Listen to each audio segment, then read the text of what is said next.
Je vous invite à entrer dans un monde où l'imagination n'a plus de frontières. Ici, plus rien n'est rationnel et le quotidien côtoie l'extraordinaire. La réalité, elle, peut basculer à tout moment dans l'horreur. Les émotions s'entremêlent entre la peur, la tristesse et la joie. Dans cet endroit, vous allez vibrer. Vous allez ressentir beaucoup d'émotions. Vous allez vivre. Bienvenue dans mon imagination. Bienvenue dans Creepy Stories.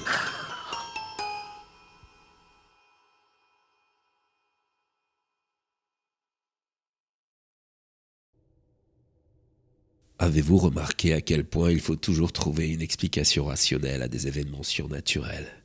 Comme si lier les deux serait logique, alors qu'il n'y a aucune raison de le faire. Prenons l'exemple d'Amityville, cette maison célèbre hantée qui défrayait les chroniques dans les années 70. On en a entendu toute forme de théories fumeuses sur cet endroit, dont celle qui disait qu'elle aurait été construite sur un vieux cimetière indien. Une explication reprise d'ailleurs par l'excellent film Poltergeist de Toby Hooper en 1982. On pourrait aussi par exemple se pencher sur le cas du sanatorium de Waverly Hills, au Kentucky. Ce sanatorium, construit en 1910 pour soigner des centaines de malades de la tuberculose, est réputé pour son célèbre tunnel de la mort, ce dernier servant à transporter les cadavres sous le sanatorium. Depuis, il est hanté du fait des très grand nombre de personnes ayant rendu l'âme dans cet endroit. Oui, bon nombre de lieux ont la réputation hantée ou maudite, parce qu'ils sont rattachés à des drames, des morts, en grand nombre, des endroits sacrés ou toute autre forme de folklore stupide. Car oui, tout ceci n'est que de la foutaise. Pensez-vous vraiment que le mal a besoin d'une raison, d'une explication pour posséder un lieu, une maison, un sanatorium? Excusez-moi, je m'emporte, mais tout ça m'énerve tellement, surtout après ce que je suis en train de vivre. Mais laissez-moi donc vous raconter mon histoire, ce que je vis et qui va mettre à mal toutes ces théories fumeuses. Ma maison est hantée. Le mal s'y est installé, sans aucune explication rationnelle, sans aucune raison, si ce n'est que le mal a décidé de s'y installer, c'est tout. On va tout de suite briser la raison du passé de cette dernière, puisqu'elle n'en a pas. C'est une maison que nous avons fait construire sur un terrain neutre, sain. Sous les fondations de cette dernière, il n'y a pas de cadavres, de terre sainte ou autre connerie du genre. Non, c'est une maison moderne sur un terrain constructible. On s'y installait, ma femme Céline et moi, pour y fabriquer notre petit cocon familial. Pendant un an, on y a vécu sans que rien ne perturbe notre bonheur. Malheureusement, ça n'a pas duré. Le mal y a élu domicile. Un mal patient, pernicieux, s'installant petit à petit dans notre quotidien, sans aucune raison apparente, si ce n'est la volonté de vouloir briser un bonheur parfait. Mais finalement, c'est peut-être de là que vient le problème. Le mal incarné ne supporte pas le bonheur des personnes. Il prend donc un malin plaisir à détruire celui-ci. Un malin plaisir. Les mots sont bien choisis, n'est-ce pas? Quoi qu'il en soit, ça a commencé en septembre dernier, à peine un an après notre installation. Au début, c'était disons plutôt léger, presque insignifiant. Des baisses de luminosité dans des pièces, des dysfonctionnements des radiateurs, comme si petit à petit, le mal adaptait notre maison, pourtant si chaleureuse, aux ténèbres qu'il affectionne tant. Un endroit plus sombre et plus froid. Bien sûr, en bon bricoleur, j'ai vérifié les installations électriques et celles-ci étaient tout à fait dans les normes. Ce genre de problème n'avait pas lieu d'être. Comme c'était rare, on n'y prêtait pas plus attention que ça, jusqu'au mois de novembre. Les premières gelées sont arrivées. Dans l'est de la France, les températures avoisinent souvent en dessous de 0 la nuit. Et le chauffage est donc bien utile pour maintenir une température douce ambiante. Sauf que, un matin plus froid que les autres, lorsque Céline est descendue à la buanderie, la pièce était couverte d'une fine couche de glace. Le linge étendu sur le tancarville était à moitié gelé. Au sein d'une maison moderne, ça n'avait pas de sens. Voir cette pièce blanche avait quelque chose d'effrayant. Après avoir réchauffé celle-ci avec un chauffage d'appoint, je me suis décidé d'appeler un dépanneur. Pourquoi diable cette pièce, et uniquement celle-ci, était dans cet état? Ça n'avait vraiment pas de sens, oui. Le soir même, j'ai vérifié le système de chauffage de la buanderie, qui était en état de marche avant d'aller me coucher. Et le lendemain, tout était normal dans cette pièce. Oui, j'ai bien dit dans cette pièce. mais pas dans notre salle à manger.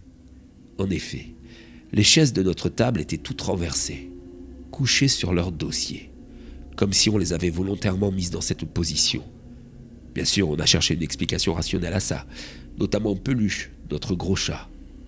Mais impossible que ce soit lui le responsable. Non, décidément, quelque chose clochait. Mais bizarrement, ça s'est arrêté comme s'il ne s'agissait que des prémices d'une terreur qui allait s'installer progressivement. Les jours heureux ont repris. Le dépanneur est passé et tout fonctionnait normalement. Ça avait dû être un problème interne au radiateur de la buanderie. Il nous l'a changé et tout était réglé. À la mi-novembre, les jours ont même pris une tournure incroyable, puisque Céline apprenait qu'elle était enceinte. Un bébé. Nous allions être parents. C'était juste extraordinaire. Ça faisait des mois qu'on essayait d'en avoir un, alors autant vous dire que nous étions incroyablement heureux. On a commencé à faire des projets pour la pièce que l'on avait gardée neutre, tant que l'heureux événement n'était pas à l'ordre du jour. Mais dès lors, cette pièce allait devenir la chambre d'enfant.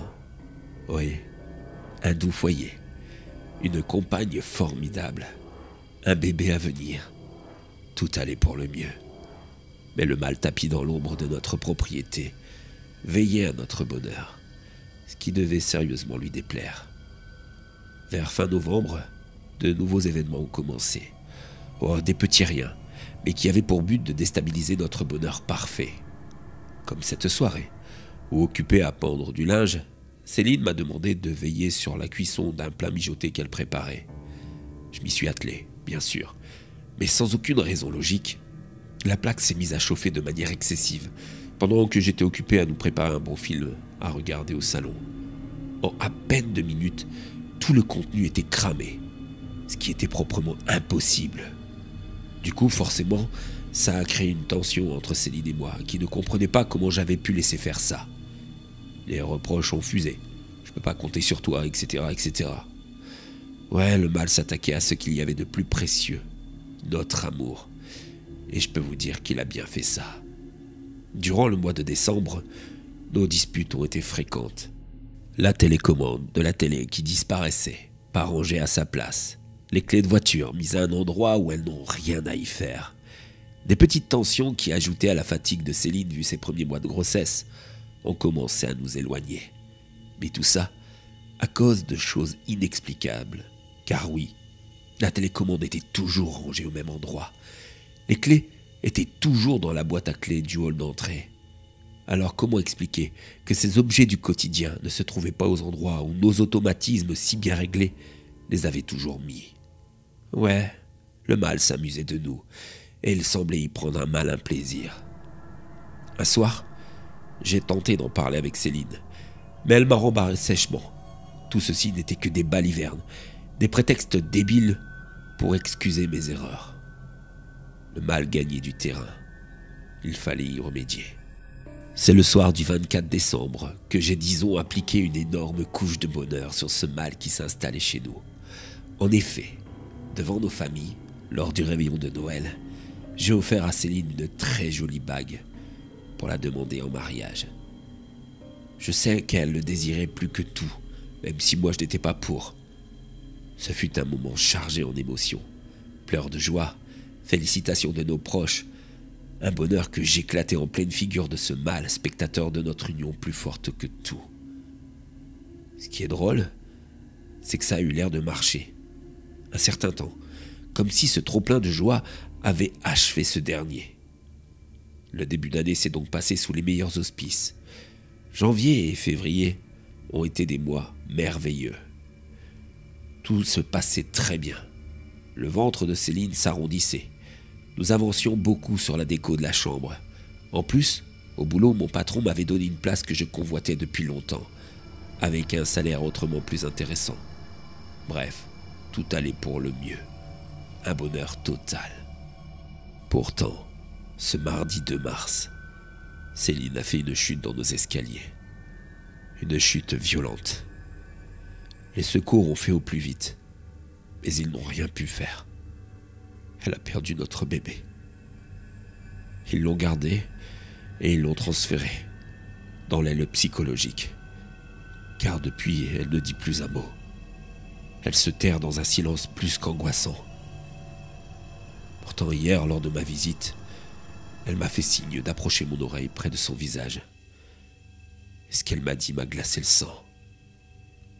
Elle a dit qu'elle n'était pas tombée par maladresse, mais qu'elle avait senti des mains invisibles lui attraper les chevilles et tirer. Je lui ai promis que ça irait, que tout allait s'améliorer, que s'il le fallait, on allait vendre cette putain de maison.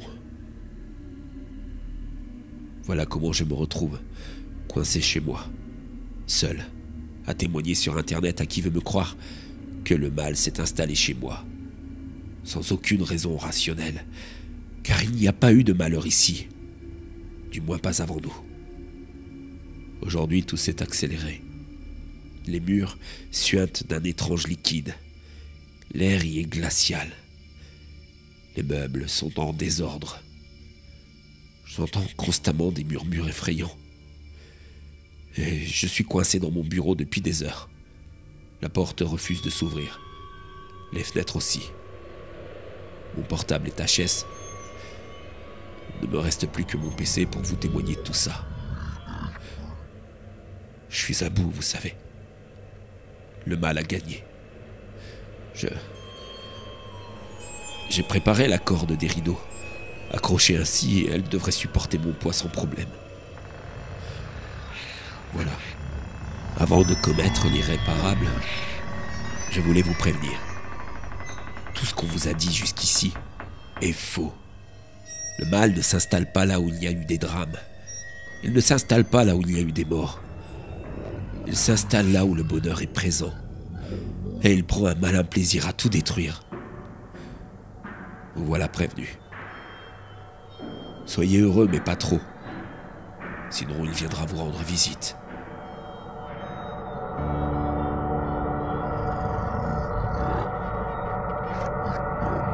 Yes.